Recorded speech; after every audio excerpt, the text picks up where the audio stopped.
Dubai वाली चुड़ैल का सोने का महल। मणिपुर नाम के गांव में एक आलीशान सोने का महल था जिसमें दुबई की एक चुड़ैल रहा करती थी। वो दुबई की चुड़ैल अपने गांव में नवविवाहित लोगों की दुश्मन थी। तभी एक दिन एक परिवार पूरे विधि विधान के साथ मणिपुर के गांव में अपनी बेटी राधिका की शादी करवा रहे होते हैं। रात के 12 बज गए हैं। पंडित जी विवाह पूजन जल्दी से समाप्त नहीं कर रहे हैं। कहीं ऐसा ना हो कि विवाह के बीच में ही वो सोने के महल की चुड़ैल यहाँ आ जाए। सीता सोने के महल के चुड़ैल की कल्पना कर रही होती है। वहीं दूसरी तरफ दुबई वाली चुड़ैल अपने सोने के महल में। वल्लाह बीबी, इस मणिपुर के गांव में फिर कोई बेवकूफ अपनी बेटी की शादी कर रहा है। नहीं छोड़ूंगी, इस शादी के जोड़े को भी नहीं छोड़ूंगी। वल्लाह बीबी, हम नहीं छोड़ेंगे तुम्हें कभी भी। पंडित विवाह पूजन समाप्त ही करने वाला होता है कि तभी शानिया उड़ते हुए जाकर पंडित के हाथों को पकड़ लेती है। क्यों रे टकले, तेरी हिम्मत कैसे हुई इस गांव में विवाह पूजन करने की? अपनी जान तुझे प्यारी नहीं है क्या टकले? अरे अरे कौन हो तुम? अरे छोड़ो मुझे, मैं जा रहा हूँ, मुझसे गलती हो गई। गलती तूने की है टकले, पर इसका भुगतान इस दूल्हा दुल्हन को चुकाना पड़ेगा। अल्लाह बीबी, मैं खा जाऊंगी तेरी भी बीवी। शानिया उड़ते हुए दूल्हा दुल्हन को मंडप से उड़ाकर अपने सोने के महल में ले जाती है। आप कौन है? आपके कपड़े देखकर तो लगता है कि आप दुबई की हैं, पर आप हमारे इस मणिपुर के गांव में। सवाल जवाब क्या कर रही हो राधिका? हमारी जान खतरे में है, हम चुड़ैल के सामने खड़े हैं, हमें जाने दो। मूर्ख, तू अब मेरा शिकार बन चुका है। अब सोने के महल से अगर बाहर जाएगा तो वो सिर्फ तेरे शरीर का खून। शानिया बड़े ही बेरहमी के साथ लखन की पत्नी राधिका की शरीर के मांस को नोच नोच कर खाने लगती है। वल्लाह बीबी, बहुत स्वादिष्ट है तेरी बीवी। लखन दूर खड़ा राधिका को ऐसे तड़पता देख थर थर कांप रहा था। उसे डर था कि अब शीघ्र ही उसकी भी मौत आने वाली है। तभी शानिया उसके गर्दन को मरोड़ते हुए कहती है, आखिर बकरी की माँ कब तक खैर मनाएगी? वल्लाह बीबी, मैं नहीं छोड़ूंगी तुझे भी। शानिया दोनों ही दूल्हा दुल्हन को बड़ी बेरहमी से नोच नोच कर खा जाती है। अगले दिन सुबह सोने के महल के अंदर से खून की धारा बह रही होती है। बाप रे, कितनी तेज लाल खून की धारा बह रही है भूतिया सोने के महल के अंदर से। हम लोगों को कुछ करना चाहिए, नहीं तो इसी तरह इस मणिपुर के गांव में किसी भी नौजवान की शादी नहीं हो पाएगी। गीता और मीरा की बातें महल के अंदर शिवानी सुन रही थी। या अल्लाह, इनकी इतनी हिम्मत कि ये लोग मुझे इस गांव से हटाने की कोशिश कर रहे हैं। गीता और मीरा बातें कर रही होती हैं कि तभी अचानक से उस महल का दरवाजा खुलता है और शानिया उन दोनों को महल के अंदर खींच लेती है। छोड़ दो मुझे। अजीजी, अब हमारा क्या होगा? लगता है इस चुड़ैल ने हमारी सारी बातें सुन ली हैं। गीता और मीरा थर थर कांप रही थी कि तभी वहां पर शानिया आती है। क्या कह रहे थे तुम दोनों की मेरा कुछ करना पड़ेगा? अरे तुम दोनों को अपनी जान प्यारी नहीं है क्या? अरे तुम्हारे खुद के महल से तुम्हें कौन निकाल सकता है? हमारी तो बस थोड़ी जुबान फिसल गई थी, गलती हो गई। ना ना ना ना ना, ये गलती नहीं, साजिश थी तुम दोनों की। इसका जुर्माना तो भरना पड़ेगा। अब तुम दोनों के शरीर के मांस को कच्चा खा जाऊंगी। शानिया बड़ी ही बेरहमी के साथ अपने सोने के महल में गीता और मीरा के हाथ पैर को तोड़कर उनकी गर्दन को काट कर खा जाती है। और अगले दिन सुबह फिर सारा गांव महल के बाहर खून की धारा बहता देख घबरा जाते हैं। अरे, लगता है कल रात फिर कोई मारा गया इस सोने के महल के अंदर। एक काम करते हैं, इस महल के थोड़ा आगे हम डेंजरस का बोर्ड लगा देते हैं ताकि इसे देखकर कोई भी महल के आसपास न आए। मणिपुर गांव में सोने के महल में रह रही चुड़ैल गांव में किसी की ना तो शादी होने देती थी और ना ही कोई दूल्हा दुल्हन उस गांव में टिक पाता था। और अगर कोई भी उस चुड़ैल को उस गांव से भगाने की कोशिश करता तो शानिया उसे भी जिंदा मारकर खा जाती।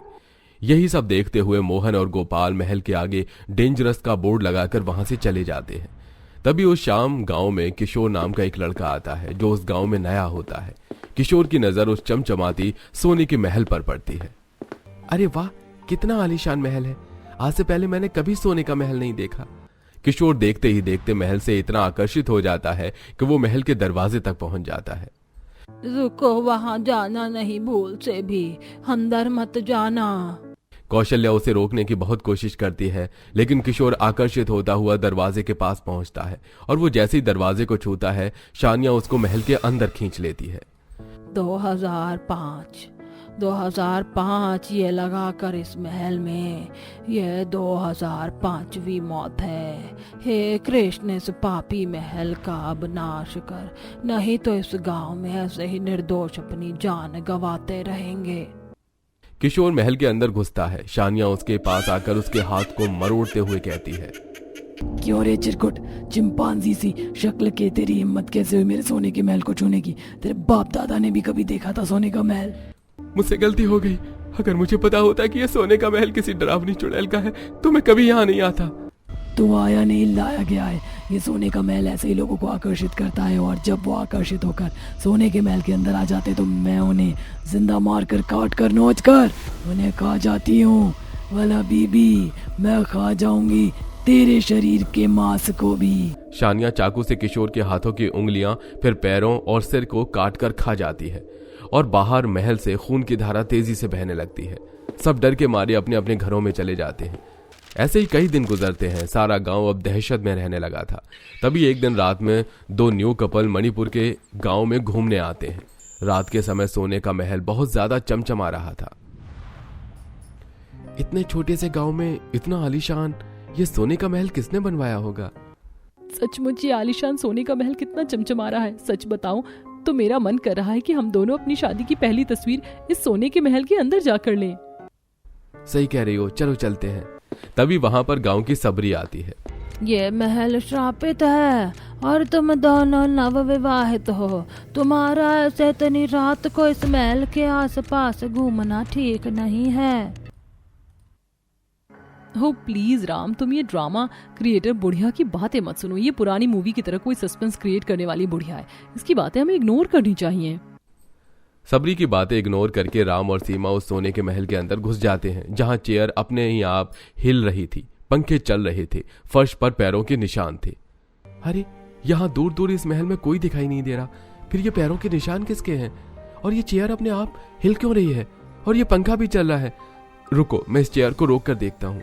राम जैसे ही उस चेयर को रोकने की कोशिश करता है, शानिया कसकर राम का हाथ पकड़ लेती है। मम्मी, अरे चुड़ैल, सीमा, यहाँ किसी ने अभी मेरा हाथ पकड़ा। राम, तुम्हारा दिमाग खराब है क्या? मुझे तो यहाँ कुछ दिखाई नहीं दे रहा है। ये कोई साधारण महल नहीं है सीमा, मुझे अब समझ में आ गया। सबरी काकी सही कह रही थी, ये चुड़ैल की आत्मा है। अच्छा, तुम्हें मेरी बातों का यकीन नहीं होता तो तुम्हारे पीठ पीछे लगे उस शीशे में देखो। राम के कहने पर सीमा पीछे मुड़ती है और शीशे की ओर देखती है, जहां उसे राम के हाथ को पकड़े हुए एक चुड़ैल नजर आती है। राम, यहाँ तो सच में चुड़ैल है। वाला बीबी, अब जब तुम दोनों ने मुझे देख लिया है तो मैं तुम्हारे सामने आती हूँ। जहां शानिया महल के अंदर राम और सीमा के शरीर को चोट पहुंचा रही थी, वहीं सबरी से अब रहा नहीं जाता। वो दूसरे गांव से एक पूजनीय तांत्रिक को बुलाकर लेकर आती है और तांत्रिक महल के बाहर खड़ा होकर अपने तंत्र विद्या से महल को नियंत्रित करता है। ओम कादम्बरी कालेश्वरी दुर्गा कल्याणी पिशाचिनी भट्ट स्वाहा। ये क्या हो रहा है? कोई मुझे नियंत्रण करने की कोशिश कर रहा है। जैसे जैसे मंत्रों की ध्वनि उस महल के अंदर जाती है, शानिया बौखलाने लगती है और छटपटाते हुए महल के बाहर आ जाती है। क्यों रे बुड्ढे तांत्रिक, तुझे अपनी जान प्यारी नहीं है? कौन है तू? तेरे वेशभूषा से तो नहीं लगता कि तू इस गांव की है। हाँ, नहीं हूँ इस गांव की, लेकिन मैं यहाँ किसी को नहीं छोड़ूंगी। तू ऐसे नहीं मानेगी। तांत्रिक पवित्र जल का छिड़काव चुड़ैल के ऊपर करता है। मैं निर्दोष हूँ। इतने निर्दोष लोगों को मारकर खुद को निर्दोष बताती है। क्यों कर रही है ये सब? जल्दी बता, नहीं तो अभी दिव्य शक्ति से तेरे सोने के महल को भस्म कर दूंगा।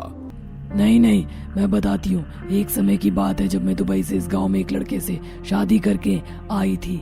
मैंने अपने दम पर यहाँ सोने का महल खड़ा किया, लेकिन एक हादसे में मेरे पति मर गए, जिसके बाद ये गांव वाले मुझे मारने पीटने लगे ताकि मैं ये गांव छोड़कर यहाँ से चली जाऊं और ये गांव वाले मेरे सोने के महल को हड़प लें। लेकिन जब मैं अपनी जिद पर अड़ी रही तो इन्होंने मेरा गला घोंटकर मुझे मार दिया। तेरा संसार जिस खानदान ने उजाड़ा, उस खानदान के पूर्वज तो कब के मर चुके, लेकिन अब तू नई पीढ़ियों को क्यों परेशान कर रही है? आखिर उनकी क्या गलती है? अगर तू चाहती है कि तुझे तेरे पति का साथ हमेशा मिले तो मैं तेरे लिए एक पूजा कर देता हूँ, ताकि तुम दोनों को मोक्ष की प्राप्ति हो और तुम दोनों अगले जन्म में फिर से एक दूसरे के जीवन साथी बनो। क्या सच में? अगर सच में मुझे मेरा प्यार फिर से मिल सकता है तो मुझे आपकी बात मंजूर है। तांत्रिक पूजा आरंभ करता है, जिसके बाद शानिया को मोक्ष की प्राप्ति हो जाती है। गांव के लोग भी चैन की सांस लेते हैं और अब उस सोने के महल की जगह पर एक गौरी शंकर का मंदिर बना दिया जाता है।